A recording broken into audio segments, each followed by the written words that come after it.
اس نے کفر کیا یا اس نے شرک کیا، لہذا ہمیں اس سے بھی اپنی ذات کو بچانا چاہیے اور اس عمل سے اپنے آپ کو باز رکھنا چاہیے۔ شرک کی ایک قسم جس میں ہمارا مسلم معاشرہ جکڑا ہوا ہے وہ یہ ہے کہ ہم شجر و حجر سے تبرک حاصل کرتے ہیں، بزرگوں سے تبرک حاصل کرتے ہیں، اسی طرح کئی سارے در و دیوار سے ہم تبرک حاصل کرتے ہیں، جبکہ ایک مسلمان کا یہ عقیدہ ہونا چاہیے برکت حاصل کرنے والی ذات، برکت نازل کرنے والی ذات صرف اللہ رب العالمین کی ذات ہے۔ اللہ رب العالمین ہی کو اختیار ہے کہ اللہ رب العالمین جس چیز کو چاہے مبارک بنا دے۔ اللہ رب العالمین نے ابراہیم اور اسحاق علیہ السلام کے متعلق ارشاد فرمایا وبارکنا علیہ وعلی اسحاق، ہم نے ابراہیم علیہ السلام پر برکت نازل کی، ہم نے اسحاق علیہ السلام کو مبارک بنایا۔ حضرت عیسیٰ علیہ السلام اپنے آپ کے متعلق ارشاد فرماتے ہیں وجعلنی مبارکا اینما کنت، اللہ رب العالمین نے مجھے مبارک بنایا ہے۔ گویا بابرکت وہی چیز ہو سکتی ہے جس کو اللہ رب العالمین نے مبارک بنایا ہے، جس کے مبارک ہونے پر قرآن اور حدیث سے دلیل موجود ہو۔ اور جب کوئی چیز مبارک ثابت ہو گئی، جب کسی چیز کے مبارک ہونے کا ثبوت مل گیا تو پھر اس سے تبرک حاصل کرنے کا بھی وہی طریقہ ہونا چاہیے جو قرآن و حدیث میں موجود ہے۔ اور اگر ہم کسی ایسی چیز کو مبارک سمجھ رہے ہیں جس کو قرآن و حدیث نے مبارک نہیں بنایا ہے تو ایسا کرنا شرک ہے۔ کبھی شرک اکبر ہوتا ہے، کبھی شرک اصغر ہوتا ہے، اور بسا اوقات ایسا کرنا بدعت ہوتا ہے۔ مثال کے طور پر ہم کوئی درخت متعین کر لیتے ہیں اور اس کے متعلق یہ عقیدہ رکھتے ہیں کہ یہ درخت مبارک ہے، اس درخت سے تبرک حاصل کیا جا سکتا ہے۔ پھر اگر ہم اس درخت کو چھو کر یا کسی بھی طرح اس درخت سے تبرک حاصل کر رہے ہیں، اگر ہمارا یہ عقیدہ ہے کہ یہ درخت ہمیں نفع پہنچانے والا ہے، یہ درخت ہمیں نقصان سے بچانے والا ہے، اس درخت کے اندر یہ طاقت ہے کہ ہمیں فائدہ پہنچا سکتی ہے، تو پھر ایسا کرنا شرک اکبر ہے اور اس سے توبہ کرنا ضروری ہے۔ اور اگر ہم یہ عقیدہ رکھتے ہیں کہ یہ درخت بذات کچھ فائدہ پہنچانے والا نہیں ہے بلکہ فائدہ اللہ رب العالمین کی ذات پہنچاتی ہے، یہ درخت سے فائدہ پہنچانے کا سبب ہے، تو ایسا کرنا بھی شرک اصغر ہے۔ اللہ کے رسول صلی اللہ علیہ وسلم کے ایک صحابی ابو واقد لیثی رضی اللہ تعالیٰ عنہ بیان کرتے ہیں خرجنا مع رسول اللہ صلی اللہ علیہ وسلم الى حنین ونحن خدثاء واحد بكفر وللمشركين سدرة يقال لها ذات انواع فمررنا بسدرة فقلنا يا رسول الله صلى الله عليه وسلم اجعل لنا ذات انواع كما لهم ذات انواع فقال رسول الله صلى الله عليه وسلم قلتم والذي نفس محمد بيده كما قالت بنو اسرائيل لموسى اجعل لنا الها كما لهم آلهة لتركبن سنن من كان قبلكم۔ حضرت ابو واقد لیثی رضی اللہ تعالیٰ عنہ بیان کرتے ہیں کہ نبی کریم صلی اللہ علیہ وسلم کے ساتھ ہم حنین کی طرف جا رہے تھے، راستے میں کفار کا ایک درخت تھا، ایک بیری کا درخت تھا جسے وہ لوگ ذات انوات کہا کرتے تھے، ان کا نام ذات انوات تھا۔ صحابہ رسول بیان کرتے ہم نے اللہ کے رسول صلی اللہ علیہ وسلم نے گزارش کی اللہ کے رسول ہمارے لیے بھی ایک درخت متعین کر دیجئے جیسے ان مشرکین کے پاس ہے جہاں یہ لوگ بیٹھتے ہیں تبرک حاصل کرنے کے لیے، ان درختوں پر اپنے ہتھیاروں کو لٹکاتے ہیں، اسی طرح آپ ہمارے لیے بھی ایک درخت متعین کر دیجئے جہاں پہ ہم بیٹھے اپنے ہتھیاروں کو لٹکائیں۔ اللہ کے رسول صلی اللہ علیہ وسلم نے ارشاد فرمایا تم نے وہی بات کہی ہے جو بنو اسرائیل نے موسیٰ علیہ السلام سے کہی تھی اجعل لنا الہا کما لهم آلہہ، کہ اللہ کے رسول ہمارے لیے بھی معبود متعین کر دیجئے جس طرح غیروں کے بھی معبود ہے۔ گویا کسی چیز کو مبارک بنانا، کسی چیز کو اپنی طرف سے مبارک ثابت کر کے مبارک بنا کے اسے تبرک حاصل کرنا ایسے ہی ہے جیسے کوئی شخص غیر اللہ کی عبادت کر رہا ہے، جیسے کوئی شخص غیر اللہ کو اللہ رب العالمین کو چھوڑ کر غیر اللہ کو اپنا معبود بنا لیا ہے۔ اسی طرح حجر اسود ایک پتھر ہے، حجر اسود کو چھو کر اللہ رب العالمین کی عبادت کی جاتی ہے، حجر اسود کو چھو کر یا اسے بوسہ دے کر تبرک نہیں حاصل کیا جاتا ہے۔ یہی وجہ ہے عمر ابن خطاب رضی اللہ تعالی عنہ نے حجر اسود کو چھو کر فرمایا تھا انی لأعلم انک حجر لا تضر ولا تنفع ولولا انی رأیت النبی صلی اللہ علیہ وسلم قبلک ولولا انی رأیت النبی صلی اللہ علیہ وسلم یقبلک ما قبلتک، کہ میں جانتا ہوں تم صرف ایک پتھر ہو، نہ فائدہ پہنچا سکتے ہو نہ نقصان پہنچا سکتے ہو، اگر میں نے نبی کریم صلی اللہ علیہ وسلم کو تمہیں بوسہ دیتے ہوئے نہ دیکھا ہوتا تو میں تمہیں کبھی بوسہ نہ دیتا۔ ان دونوں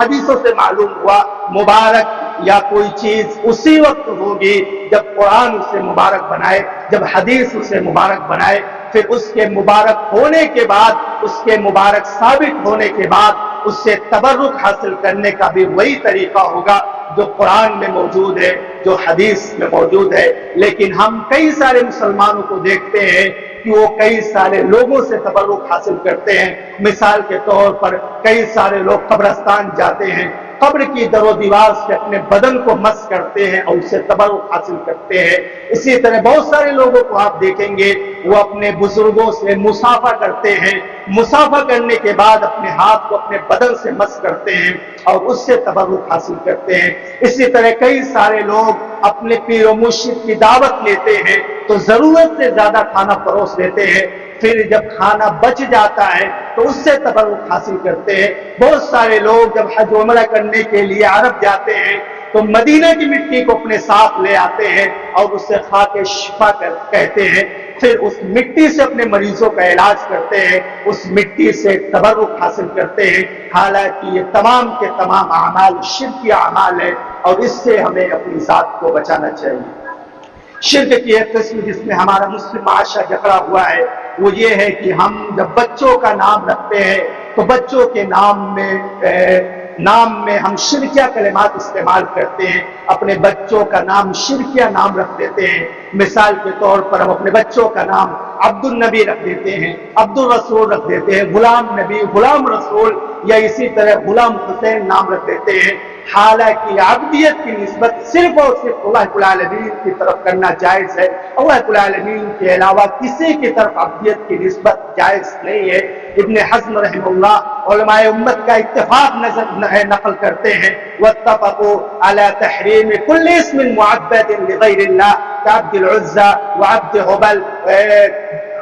کہ پوری امت کے علماء کا اتفاق ہے کہ عبدیت کی نسبت غیر اللہ کی طرف کرنا یہ حرام ہے۔ مثال کے طور پر ہم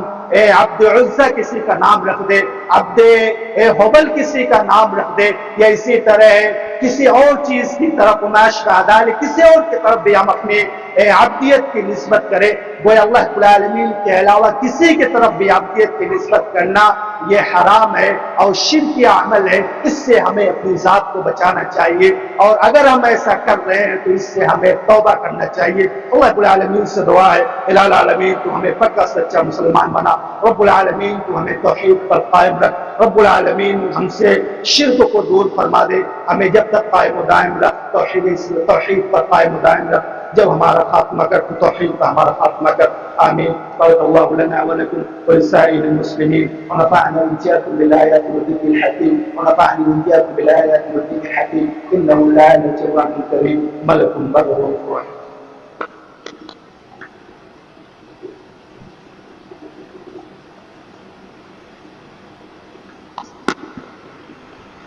الحمد لله الذي خلق الإنسان وعلمه البيان، والصلاة والسلام على نبي آخر الزمان وعلى آله وأصحابه الكرام، أما بعد،